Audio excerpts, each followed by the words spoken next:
Hello, welcome once again. मैं doctor OP Tiwari, associate professor of English, government college Sri Ganganagar, आपसे एक बार फिर मुखातिब हूँ।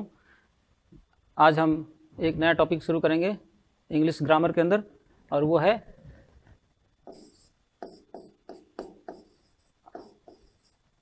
वर्ब की टाइप्स। वर्ब टाइप्स करने से पहले पता होना चाहिए वर्ब क्या है, बल्कि मैं तो कहूँगा कि जो अपने पार्ट्स ऑफ स्पीच हैं जो कि आपने स्कूल लेवल पे पढ़े हुए हैं वो थोड़ा सा रिवाइज कर लें। जो भी बुक्स हैं आपके पास घर के अंदर, उसमें से ये टॉपिक एक बार रिवाइज कर लें। पार्ट्स ऑफ स्पीच जो कि 8 होते हैं, आपको पता ही है। Noun, pronoun, verb,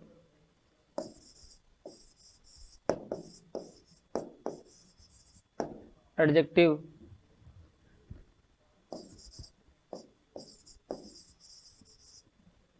adverb,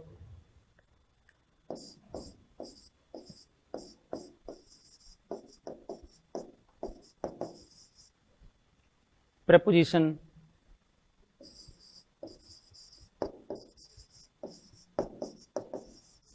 conjunction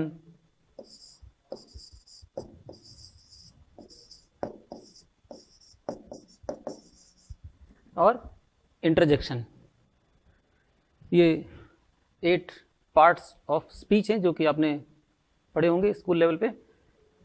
इनके बारे में पता होना चाहिए, रटने से काम नहीं चलेगा। It's a matter of understanding. English का या किसी भी लैंग्वेज का जो ग्रामर है, that's a matter of understanding. एक बार अंडरस्टैंड कर लो तो इसमें कोई रटने की ज़रूरत नहीं है। ये क्या होता है डिटेल में आपने पढ़ा होगा, फिर भी ब्रीफ में थोड़ा सा बता देता हूँ आपको। नाउन क्या है? It's name of a person, place और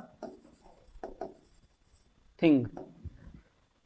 किसी व्यक्ति, वस्तु या स्थान के नाम को संज्ञा कहते हैं। छोटी क्लासेस से पढ़ा है आपने। और प्रोनाउन क्या है? It is a word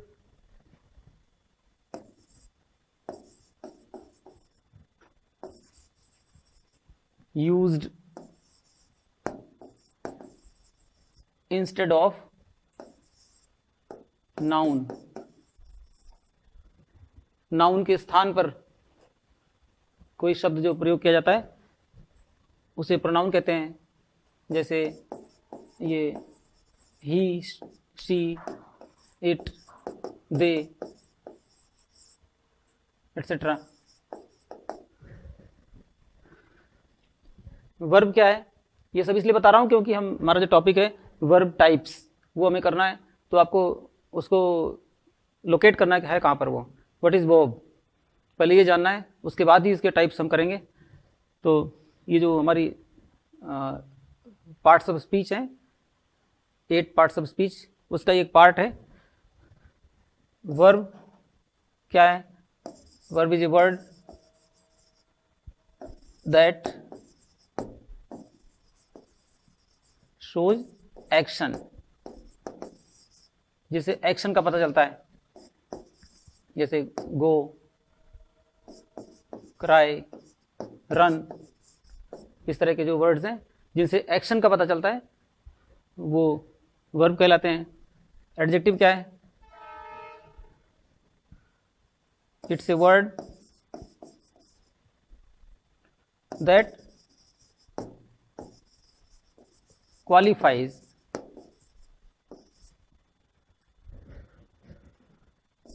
a noun or pronoun।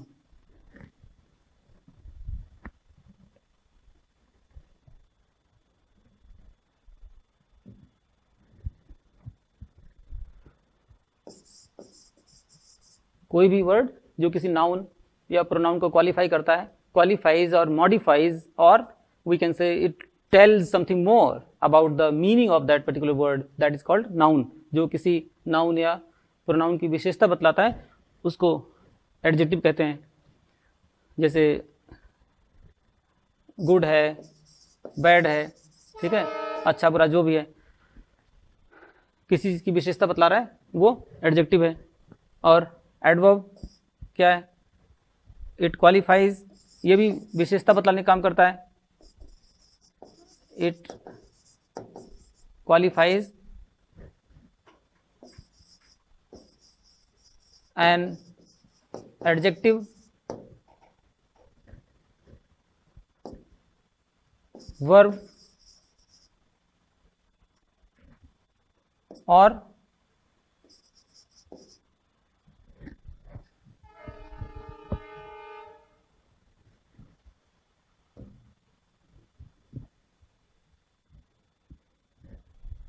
another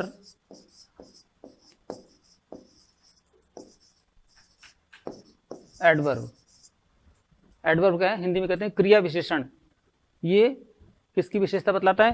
किसी एडजेक्टिव की या किसी वर्ब की या किसी और एडवर्ब की. एक एडवर्ब एक क्रिया विशेषण दूसरे क्रिया विशेषण की विशेषता बतला सकता है, तो उसे कहते हैं एडवर्ब. और प्रेपोजिशन क्या है? Preposition is a word which is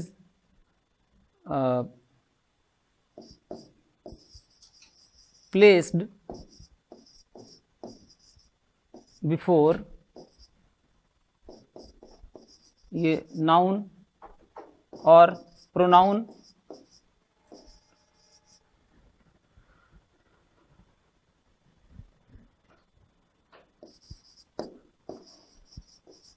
to show its relation. Relation किसके साथ?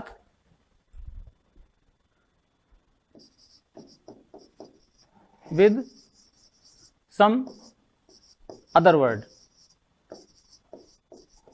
ये बाद में डिटेल में करेंगे, अभी तो सिर्फ इतना जान लीजिए कि होता क्या है. प्रेपोजिशन क्या है? It's a word placed before a noun और pronoun to show its relation with some other word in the sentence. एक ही सेंटेंस के अंदर नाउन के पहले कोई वर्ड आता है और वो किसी अन्य वर्ड के साथ उसका रिलेशन बता रहा है, तो उसको कहते हैं प्रेपोजिशन. और कंजंक्शन क्या है? नाम से क्लियर है, ये ज्वाइनिंग वर्ड होते हैं. ज्वाइनिंग, ज्वाइन करना. Conjunction is called joining word. It's a joining word. It joins two words और टू फ्रेजेज और टू क्लॉजेज और टू सेंटेंसेज. ज्वाइन करने वाले वर्ड्स हैं जैसे कि ये एंड, बट,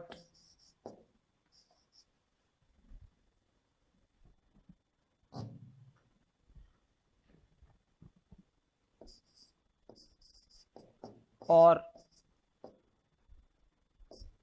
इस तरह के जो वर्ड्स हैं ज्वाइन करने के काम आते हैं, कंजंक्शन कहलाते हैं. और इंटरजेक्शन, जिसको हिंदी में कहते हैं विस्मयादि बोधक. कोई सडन फीलिंग कोई व्यक्त करनी होती है तो उसके लिए जो वर्ड्स यूज होते हैं, जैसे हुर्रे,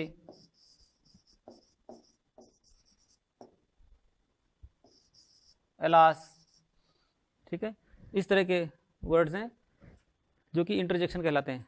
तो कहने का मतलब है ये जो हमारे पार्ट्स ऑफ स्पीच हैं, कोई भी सेंटेंस होगा उसके अंदर इन्हीं वर्ड्स का प्रयोग होता है. कोई ज़रूरी नहीं कि सारे हों, इनमें से अधिकांश का या कुछ का यूज़ होता है. तो parts of speech means the function of a particular word in the given sentence. दिए गए सेंटेंस में कोई शब्द कौन सा कार्य कर रहा है, क्या उसका फंक्शन है, उस फंक्शन के आधार पर इसको इन 8 भागों में बांटा गया है. Noun, pronoun, verb, adjective, adverb, preposition, conjunction, interjection. तो इनमें से हमें जो करना है आज वर्ब. और वर्ब जैसा कि पहले बताया, a word that shows action. ठीक है, इससे जिसे क्रिया कहते हैं, इससे हमें एक्शन का पता चलता है. तो इसकी बहुत सारी कैटेगरीज हैं, टाइप्स हैं, जो कि हम करेंगे.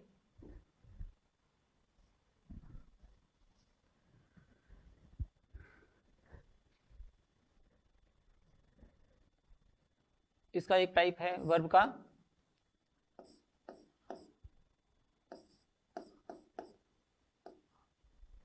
Non finites.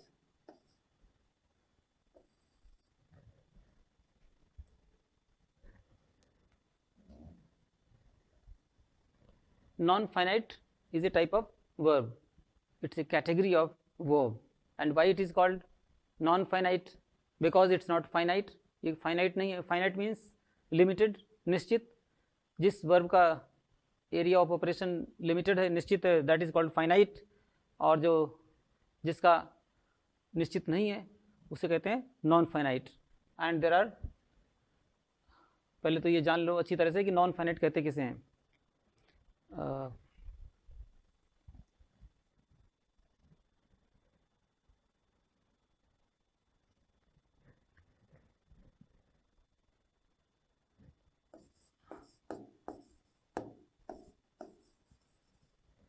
It is a verb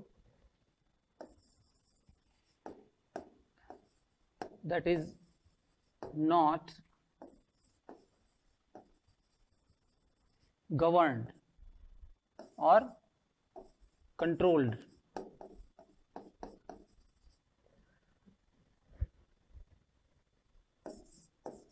by person, number and tense. ठीक है,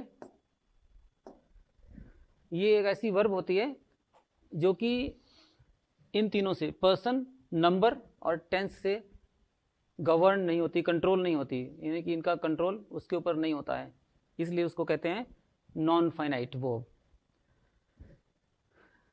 फॉर एग्जाम्पल,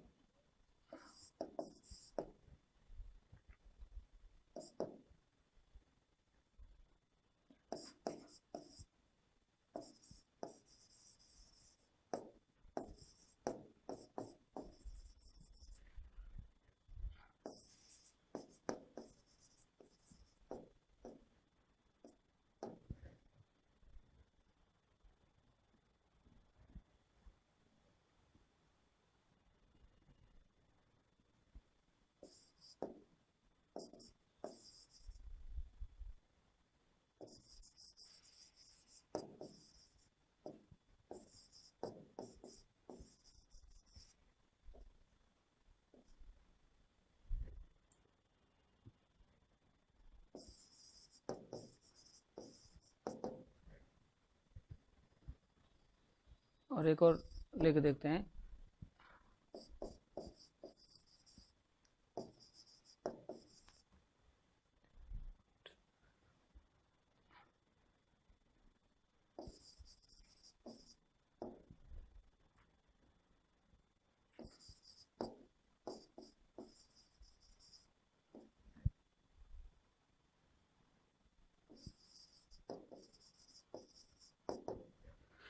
अब देखिए इसमें ये 3 तरह के सेंटेंस हैं.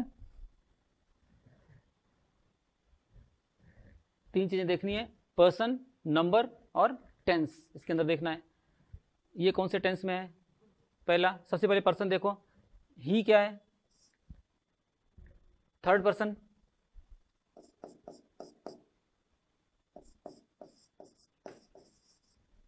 यू क्या है? Second person.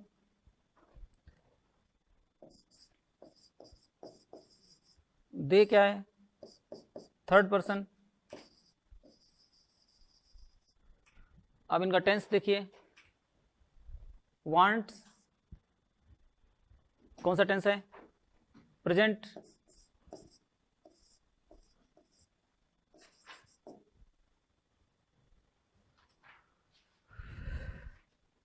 इसका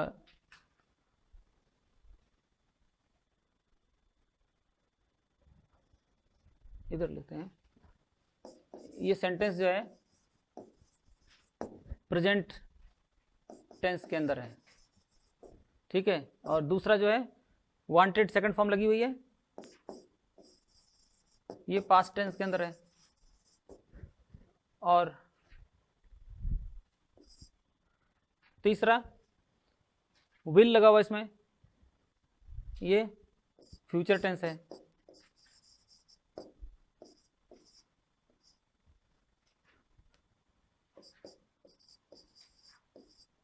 ये फ्यूचर टेंस है। अब देखिए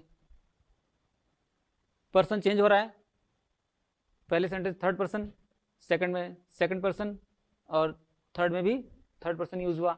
the first sentence is in the present tense, second one is in the past tense and third one is in the future tense. कहने का मतलब चेंज हो रहा है, ये सेंटेंस टू सेंटेंस चेंज हो रहा है।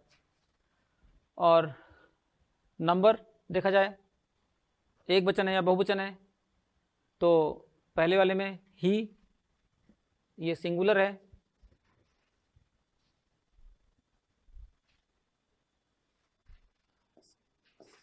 एक वचन है। दूसरे वाले में सेकंड पर्सन, ये भी सिंगुलर है। और तीसरे में ये प्लूरल है, बहुवचन है। तो हमने पर्सन भी चेंज कर दिया, नंबर भी चेंज कर दिया और टेंस भी चेंज कर दिया। अब इसमें जो ध्यान देने वाली बात है वो ये है कि in each and every of these 3 sentences there are 2 verbs. 2 तरह की वर्ब्स का प्रयोग हुआ है, जिनमें से एक वर्ब जो है चेंज हो रही है और दूसरी वर्ब जो है चेंज नहीं हो रही है।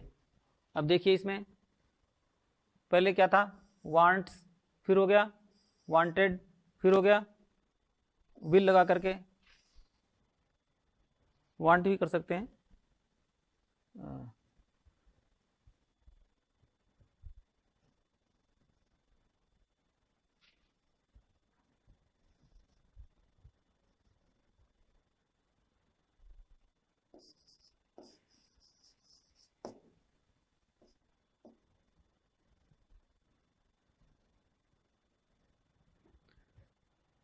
वांट्स, वांटेड और विल वांट। एक और वर्ब आ रही है इसमें सेंटेंस के अंदर, टू प्ले, टू प्ले और टू प्ले।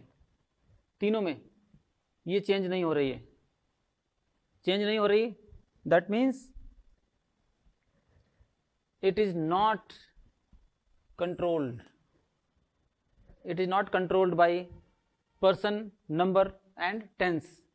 इन तीनों का कंट्रोल इसके ऊपर नहीं है। ये जो वर्ब है टू प्ले, टू प्ले, तीनों में समान है, तीनों में सेम है। हमने पर्सन भी चेंज कर दिया, नंबर भी चेंज कर दिया, टेंस भी चेंज कर दिया, लेकिन इस वर्ब के कोई फर्क नहीं पड़ा। ठीक है, तो जिस वर्ब के ऊपर कोई फर्क नहीं पड़ रहा, that is called non finite. ये सब आपको ये समझाने के लिए बताया कि नॉन फाइनाइट कहते किसे हैं। सबसे पहले तो ये समझना जरूरी है कि नॉन फाइनाइट होता क्या है। नॉन फाइनाइट क्लियर हो जाए, उसके बाद देखेंगे इसके टाइप्स क्या कौन कौन से होते हैं। दूसरी वर्ब जो चेंज हो रही है, जैसे पहले सेंटेंस में वांट्स, दूसरे सेकंड सेंटेंस में वांटेड हो गया सेकंड फॉर्म, और थर्ड सेंटेंस में विल वांट हो गया, फ्यूचर में चला गया, तो ये इसके साथ हेल्पिंग वर्ब लग गई, विल, चेंज हो रही है। तो जो वर्ब चेंज हो रही है दैट इज फाइनाइट। ठीक है, ये फाइनाइट है।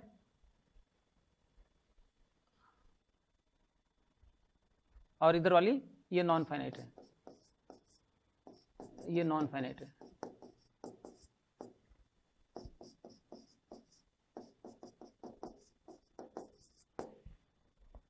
ये नॉन फाइनाइट।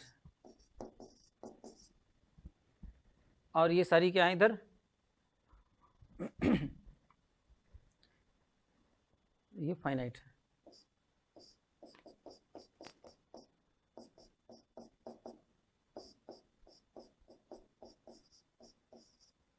ठीक है, finite verb means limited, it's area is limited because it changes with the change in the person, number and tense, and the one that doesn't change with the change in the number, person and tense is called non finite।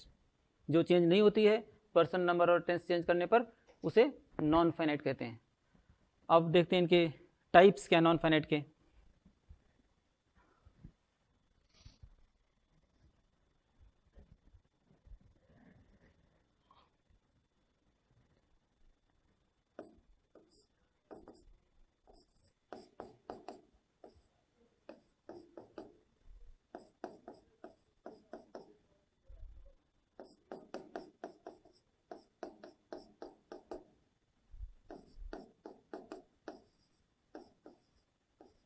Types of non finite verbs.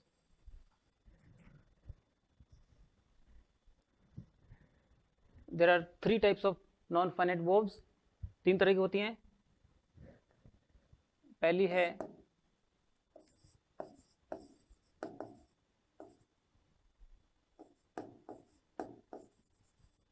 Infinitive,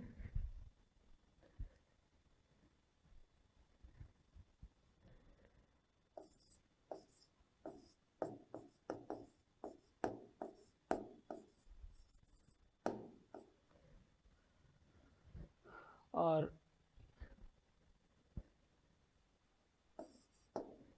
दूसरी है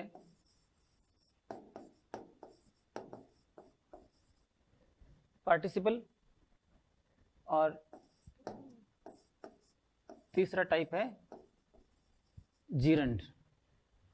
3 इसके types हैं non finite verbs के, infinitive, participle और gerund. अब infinitive क्या होता है?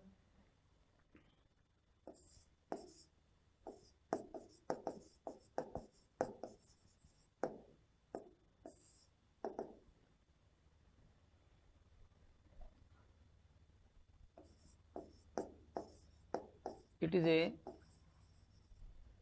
verb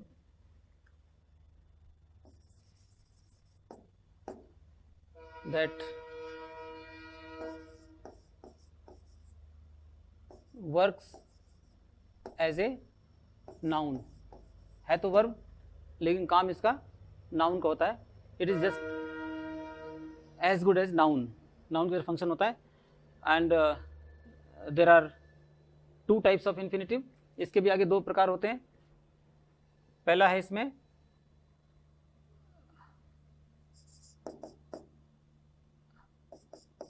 to infinitive.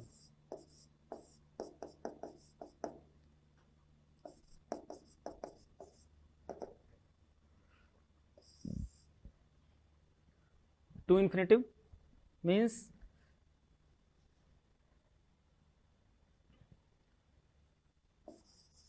To plus V1, ये इसका फार्मूला है। 2 प्लस वर्ब फर्स्ट फॉर्म, किसी भी वर्ब फर्स्ट फॉर्म से पहले 2 लगाने से बनता है। और 2 जो है फर्स्ट फॉर्म के पहले ही लगा सकते हैं, सेकंड फॉर्म या थर्ड फॉर्म के पहले 2 नहीं लगता। तो 2 प्लस V1 जहाँ कहीं भी लगा हो उसे क्या कहेंगे? To infinitive. और वो काम करता है नाउन का। For example,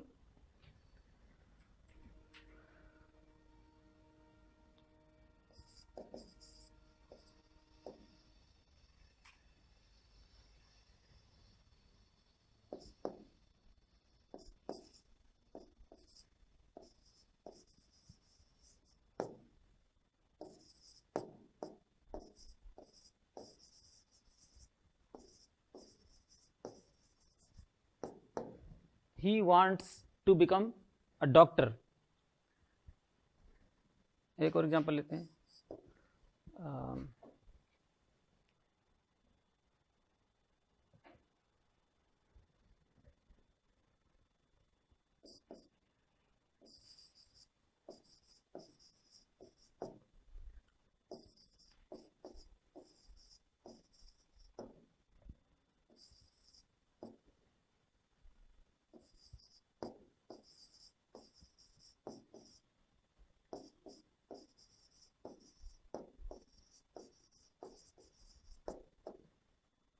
You must apologize to escape punishment।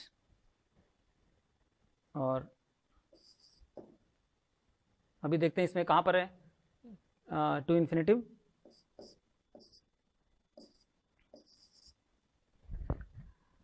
To respect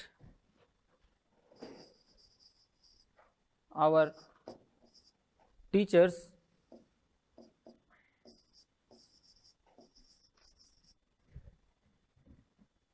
is our duty। ठीक है। अब इसमें देखते हैं कि नॉन फाइनाइट का हमारा जो पार्ट है टू इन्फिनिटिव, वो कहाँ पर है। He wants to become a doctor। To become what does he want? To become a doctor.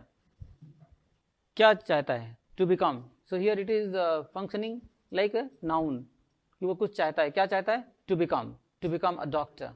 So here it is functioning like a noun. और है क्या ये? To plus V1 verb, first form जिसका formula है, and that's why it is called to infinitive. And it doesn't change with the change in the number, person and tense. To become ही रहेगा, चाहे इसको आप पास्ट टेंस में ले जाओ चाहे फ्यूचर में ले जाओ, ठीक है। टू बिकम अपनी जगह पे रहेगा, इसमें कोई चेंज नहीं होगा।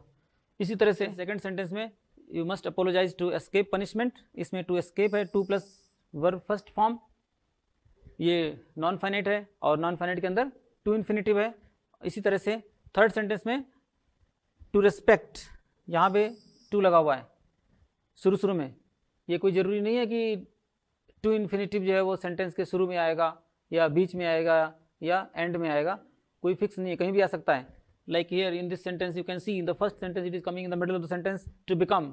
इसी तरह से इधर अंत की तरफ आ रहा है ये सेकंड सेंटेंस में टू एस्केप लास्ट की तरफ आ रहा है, and in the third sentence to respect it is coming in the very beginning of the sentence. So it is just like noun can come at any place in a sentence, it can be in the beginning or in the middle or at the end।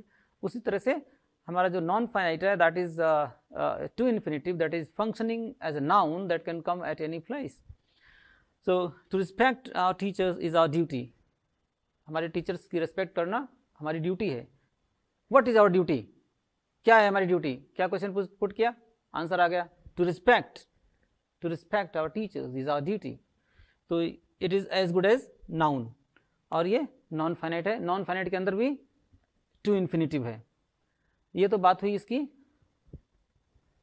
To infinitive की। दूसरा जो infinitive है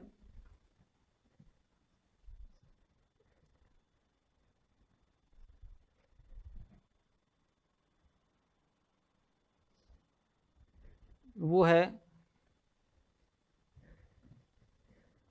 उसको बोलते हैं bare infinitive.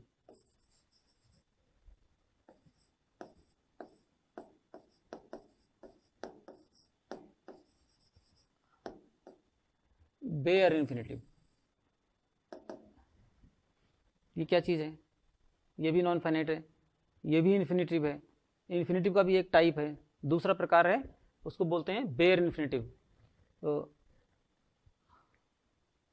कुछ ऐसी verbs होती हैं या वर्ड्स होते हैं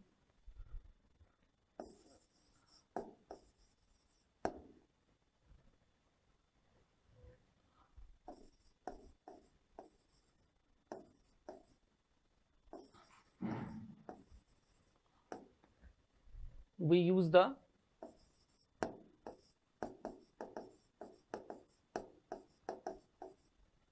infinitive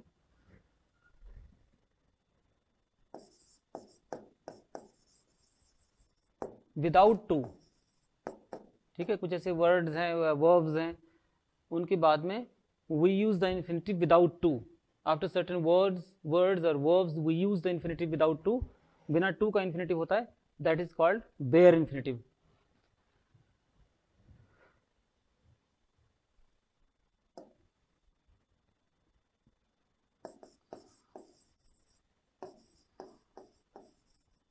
अब पता होना चाहिए ना वो वर्ड कौन से हैं। ये कह दिया कि आफ्टर सर्टेन वर्ड्स कुछ शब्द हैं, वो कुछ शब्द कौन से हैं? These words are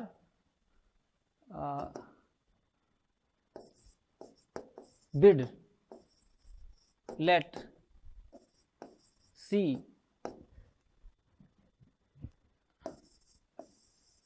here, need, make, bear,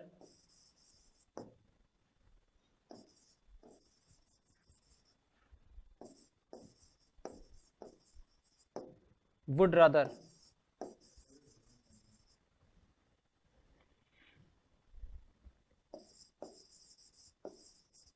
would sooner और had better। ठीक है, ये कुछ वर्ड्स हैं जिनके बाद बिना टू का इन्फिनेटिव आता है। इनकी अपनी फॉर्म चेंज हो सकती है।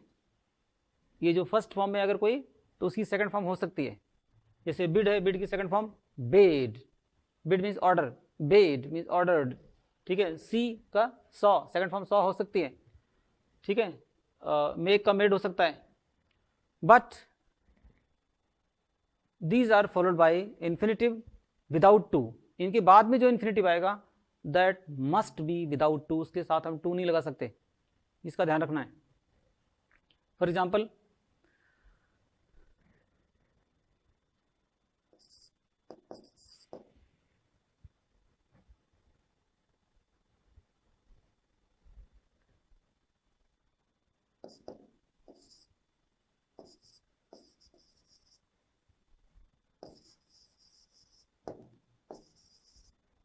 I bade him go.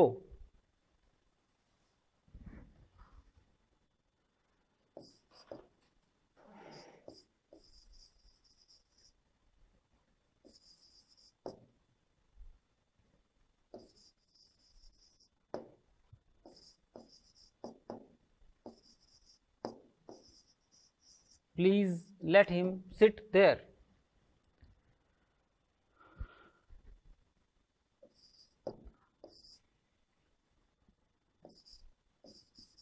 I saw him cross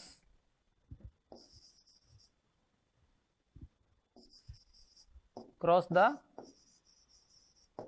road.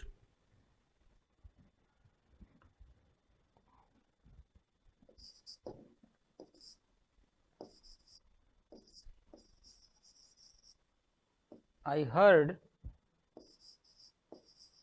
her sing. अब इसके अंदर कहाँ पर है बेयर इन्फिनेटिव, ये देखना है। डेफिनेशन क्या कहती है? After certain words we use the infinitive without to. ये विदाउट टू है, बिना टू का इन्फिनेटिव है। इन्फिनेटिव से पहले टू नहीं लगाना, यानी कि only V1 verb first form use होगी। उसके पहले ये जो टू लगाते थे टू इन्फिनेटिव के अंदर, वो नहीं लगाना।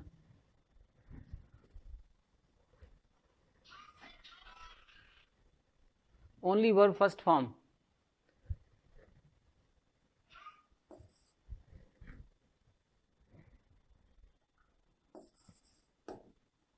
इसमें टू का यूज नहीं करना,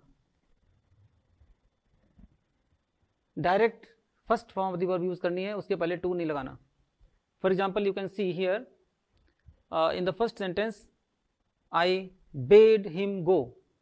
ये बेड क्या है? ये जो वर्ब है बिड, बिड मीन्स ऑर्डर, इसकी सेकंड फॉर्म है बेड। आई बेड हिम गो, मैंने उसे जाने का ऑर्डर दिया। अब इसमें है कहाँ पर वो बेयर इन्फिनेटिव?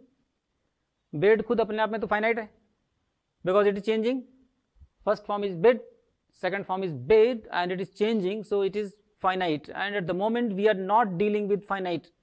अभी हम finite verb को डील नहीं कर रहे हैं, we are dealing with non finite। तो इसके हाथ में कंट्रोल है किसका? आगे आने वाली जो वर्ब है इसके सेंटेंस में, इस सेंटेंस के अंदर, और वो है गो। गो वर्ब आ रही है, I bade him go. V1 first form of the verb is being used here. लेकिन खासियत क्या है कि इसके पहले टू नहीं लगा हुआ, टू लगाते ही सेंटेंस रॉन्ग हो जाएगा, इसीलिए इसे कहते हैं bare infinitive, infinitive without to. इसी तरह से सेकंड एग्जांपल है, please let him sit there. इसमें वर्ब कहाँ आ रही है? सिट। ये सिट जो है ये verb first form without to आ रही है, that's why it is called bare infinitive, and it is being controlled by this verb let. Let के हाथ में इसका कंट्रोल है। इसी तरह से थर्ड सेंटेंस में, I saw him cross the road. Where is the verb first form? Cross. Cross जो है ये भी वर्ब फर्स्ट फॉर्म है without to, we can't use to before it, and that's why it is bare infinitive. In the fourth example again we see I heard her sing, इसमें जो verb है ये sing, ये verb first form है without to, and that's why it is bare infinitive.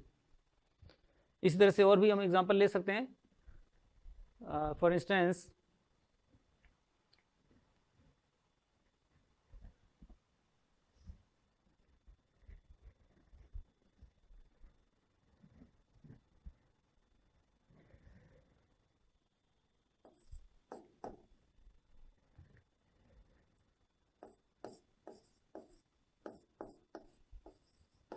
the police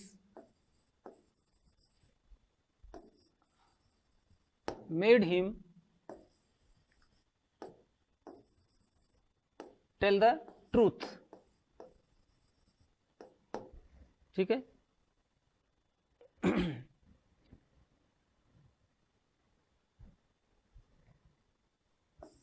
अभी explain करता हूँ और कुछ एग्जांपल्स ले लेते हैं।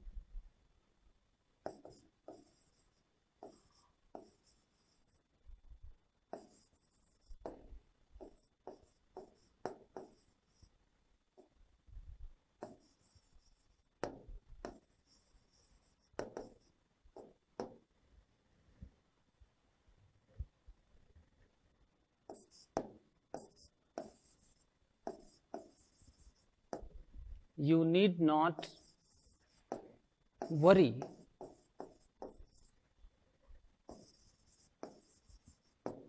about the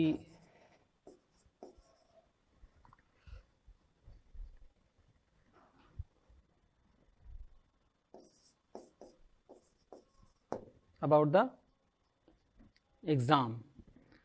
Now in these sentences you can see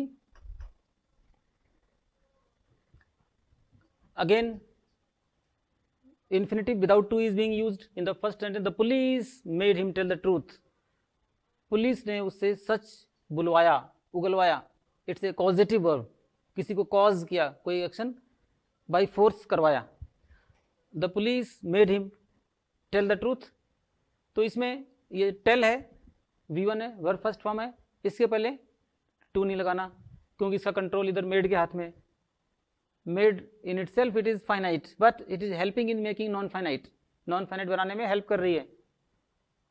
इसी तरह से दूसरा एग्जांपल है you dare not enter his office, इसमें इस डेयर के कारण ये जो वर्ब आ रही है enter, enter verb first form, इसके पहले हम टू नहीं लगा सकते, that's why it is called bare infinitive because of the role of this dare. और इसी तरह जो नेक्स्ट एग्जांपल है you need not worry about the exam, इसके अंदर वरी जो है ये वर्ब फर्स्ट फॉर्म है विदाउट टू। कई लोग इसके पहले टू लगा देते हैं, यहाँ सेंटेंस रॉन्ग हो जाता है। ऐसे नहीं लिखना है, ऐसे नहीं बोलना कि you need not to worry about the exam, that will be wrong, absolutely wrong. यहाँ पर टू नहीं लगाना because it's a case of bare infinitive. Okay, क्यों हो रहा है यहाँ पे टू क्यों नहीं लगा सकते? बिकॉज ऑफ दिस नीड, ये जो नीड है और इसके अंदर ये जो डेयर है, इसके अंदर ये जो मेड है, इनके कारण हम यहाँ इसके तुरंत बाद जो वर्ब आ रही है फर्स्ट वर्ब, उसके पहले हम टू नहीं लगा सकते। ओके, और एग्जांपल देखते हैं।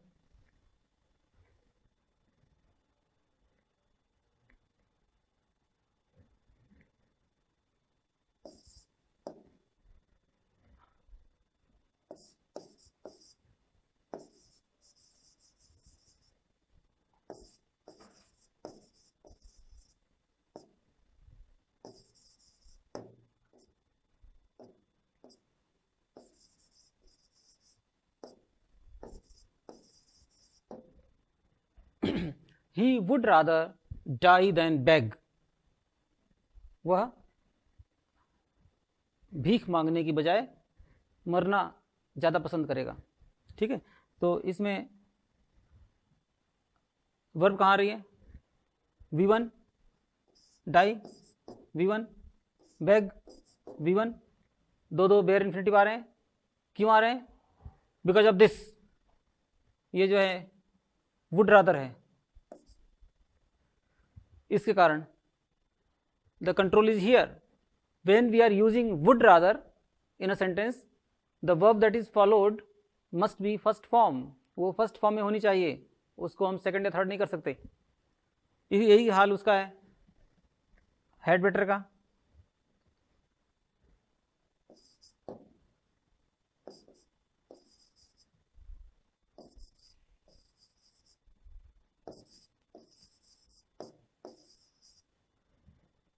You had better talk to the principal. जैसे कोई मिलने आया, गार्जियन टीचर से मिलने आया और टीचर ने उसको समझाया, कोई बात बताई और वो नहीं मान रहा, तो कह सकते हैं भाई इसके बारे में आप ज़्यादा अच्छा होगा, बेहतर होगा कि प्रिंसिपल से बात करें आप. तो क्या कहेंगे? You had better talk to the principal. बेहतर होगा, ज़्यादा अच्छा होगा कि आप प्रिंसिपल से बात करें. You had better talk. यहाँ पर टॉक्ड नहीं कह सकते हम, ठीक है, यहाँ पर टॉक ही रहेगा. That is V1. Talked ED नहीं लगा सकते और ना ही टू लगा सकते हैं. टू टॉक नहीं कर सकते. You had better talk, direct talk without using to. Without to, these are the infinitives without to. You can see infinitive without to: enter, not to enter, only worry, die, talk, beg, without to. इनके पहले to नहीं लगाना, because it is being controlled bye these words. ये जो words हैं इनके हाथ में कंट्रोल है. इन सब के कारण इधर हम टू नहीं लगा सकते.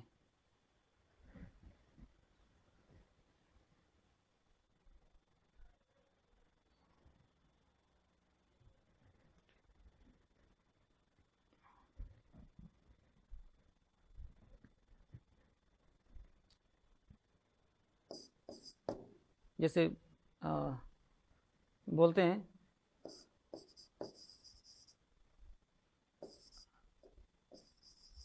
How dare you.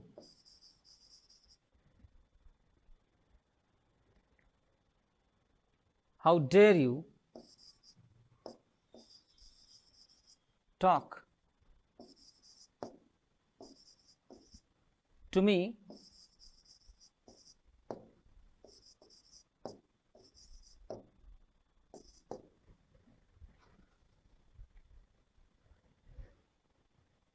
इसमें वर्ब फर्स्ट फॉर्म का यूज़ हुआ है और कंट्रोल किसके हाथ में है? डेयर के हाथ में है. How dare you talk to me like this. How dare you talk to me like this. आपकी हिम्मत कैसे पड़ी मुझसे इस तरह बात करने की. How dare you. उसके तुरंत बाद क्या होता है? टॉक. वर्ब फर्स्ट फॉर्म, ठीक है. विदाउट टू, टू का यूज़ नहीं होगा. लेकिन आप में से कुछ लोग कह सकते हैं कि टू तो आ रहा है इसमें, ये आ गया, ये रहा टू, तो इसको हमें नहीं देखना. ऐसे चाहे जितने टू आए उनको नहीं देखना. We have to look for the to that is before the verb. Verb से पहले टू नहीं होना चाहिए. वर्ब के बाद तो चाहे जितने टू आए, अकॉर्डिंग टू द सिचुएशन और according to the demand of the situation to आ सकता है. ये कोई मनाही नहीं है, एक बैंड नहीं है ये कि अब टू आ ही नहीं सकता. आ सकता है लेकिन यहाँ नहीं आ सकता. जहाँ बताया हुआ है आपको कि वर्ब फर्स्ट फॉर्म, सबसे पहले तो ये ध्यान देना, ये जो वर्ड्स हैं bid, let, see, hear, need, dare, would rather, would sooner, had better, इनके बाद में जो वर्ब्स आ रही हैं these are first form without to. इनके पहले टू का यूज़ नहीं करना है. टू का यूज़ नहीं करना, नहीं तो रॉन्ग हो जाएगा पूरा sentence. So that's all about infinitive. तो अभी हमने क्या देखा? Verb types. वर्ब टाइप्स के अंदर नॉन फाइनाइट्स, नॉन फाइनाइट्स के टू टाइप्स, नॉन फाइनाइट्स के थ्री टाइप्स, इन्फिनिटिव, पार्टिसिपल और जीरेंड. और फिर इन्फिनिटिव के two types, two infinitive and bare infinitive. and the remaining part we shall do in the next lecture. Thank you.